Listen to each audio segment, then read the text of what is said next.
अस्सलामुअलैकुम, क्या हाल है नाज़रीन। उम्मीद है खैर खुश होंगे। फ्रूट मंडी कराची का नज़ारा कर रही है किन्नू का। माशाल्लाह लेन देन जारी है उस टाइम। आज 9 जनवरी 2025 का दिन है और किन्नू की पट्टी में देख सकते हो ये फ्रूट मंडी कराची का नज़ारा है।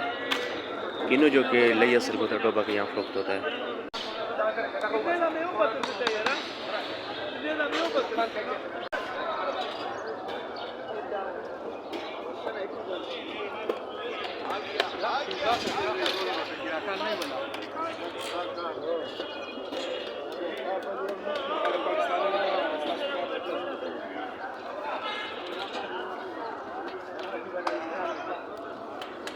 लेन देन जारी है। कराची की आवाम यहाँ आके सुबह के टाइम माल खरीद हो रहा है। सुबह के तकरीबन 8 बज चुके हैं। फ्रूट मंडी कराची का यह नज़ारा चेक कर सकते हो।